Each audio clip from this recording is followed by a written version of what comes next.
नमस्कार, मैं हूं विजय और आप देख रहे हैं यूबी न्यूज। बांग्लादेश में बिजली संकट लगातार गहराता जा रहा है और अब इस संकट ने नया मोड़ लिया है। बांग्लादेश की सुप्रीम कोर्ट के एक वकील ने हाई कोर्ट में एक जनहित याचिका दायर की है, जिसमें अदालत से अपील की गई है कि वह अंतरिम सरकार को अडानी ग्रुप के साथ हुए बिजली समझौते को रिव्यू करने या रद्द करने का निर्देश दे।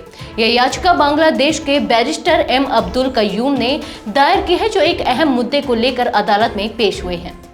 बांग्लादेश सरकार और अडानी पावर लिमिटेड के बीच 5 नवंबर 2017 को एक समझौता हुआ था, जिसे वकील अब्दुल कय्यूम ने चुनौती दी है। उनका कहना है कि समझौते के तहत बांग्लादेश को कोयला आधारित बिजली की तुलना में ज्यादा कीमत चुकानी पड़ रही है, जबकि अडानी ग्रुप को कोयला अंतरराष्ट्रीय बाजार से महंगे दामों पर खरीदने का फायदा मिल रहा है।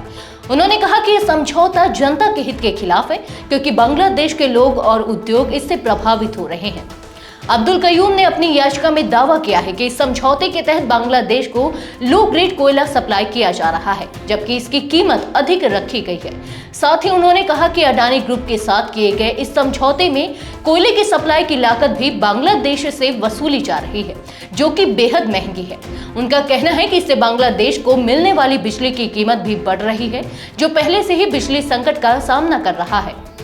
वकील अब्दुल कय्यूम ने अपनी याचिका में अल जजीरा की एक रिपोर्ट का भी हवाला दिया है, जिसमें बताया गया है कि अडानी ग्रुप अंतरराष्ट्रीय बाजार से ज्यादा कीमत पर कोयला खरीदता है और इस वजह से बांग्लादेश को बिजली की कीमत भी अधिक चुकानी पड़ रही है। साथ ही उन्होंने यह भी आरोप लगाया कि बांग्लादेश के पावर डेवलपमेंट बोर्ड यानी कि बीपीडीबी के अधिकारियों को अडानी ग्रुप की ओर से मैनेज किया गया है और इसलिए यह एक तरफा समझौता हुआ है।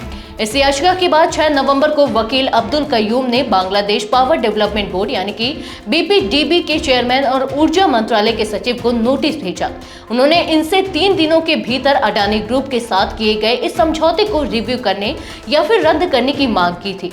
हालांकि जब बीपीडीबी और ऊर्जा मंत्रालय की ओर से कोई कार्रवाई नहीं की गई, तो अब उन्होंने हाई कोर्ट का रुख किया है। इस मामले में मोहम्मद यूनुस की अंतरिम सरकार ने भी अडानी ग्रुप के साथ हुए इस समझौते को रिव्यू करने के संकेत दिए थे। सरकार ये जानना चाहती है कि इस समझौते की शर्तें क्या थी और क्या बांग्लादेश को वास्तव में बिजली की ज्यादा कीमत चुकानी पड़ रही है। बांग्लादेश की शेख हसीना सरकार के दौरान इस समझौते को लेकर बांग्लादेश में काफी सवाल उठते रहे हैं। बांग्लादेश में बिजली संकट पहले से ही बहुत गहरा चुका है। इस समझौते के तहत बांग्लादेश को अडानी ग्रुप से करीब 10% बिजली मिलती है। हालांकि बिजली की कमी के कारण बांग्लादेश के कई उद्योग पहले से ही बंद हो चुके हैं। अडानी ग्रुप के साथ किए गए इस समझौते के कारण बांग्लादेश पर करीब 7,000 करोड़ रुपए का बकाया भी हो चुका है। अडानी ग्रुप कई बार बांग्लादेश सरकार को अल्टीमेटम दे चुका है कि वह बकाया राशि जल्द से जल्द चुका दे। यदि अडानी ग्रुप के साथ यह समझौता रद्द होता है या फिर बकाया बिलों के कारण अडानी ग्रुप ने बिजली की आपूर्ति रोक दी, तो बांग्लादेश को भारी नुकसान उठाना पड़ सकता है। यह संकट बांग्लादेश के उद्योगों के लिए और भी कठिनाइयां पैदा कर सकता है, क्योंकि देश पहले ही गंभीर बिजली संकट का सामना कर रहा है। इस मुद्दे पर बांग्लादेश के विभिन्न पक्षों में विवाद चल रहा है और अब यह अदालत में है, जहां इस पर अगली सुनवाई अगले हफ्ते हो सकती है। इस मामले में बांग्लादेश की जनता की उम्मीदें अदालत से हैं, ताकि बिजली संकट का कोई स्थायी हल निकाला जा सके और उन्हें सस्ती और सुलभ बिजली मिल सके। तो यह थी हमारी आज की खास रिपोर्ट। आपको ये कैसे लगी, अपने विचार हमसे साझा करें।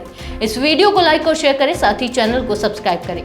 यूबी न्यूज आपके लिए लाता रहेगा देश और विदेश से जुड़ी ऐसी ही तमाम खबरें। तब तक के लिए धन्यवाद।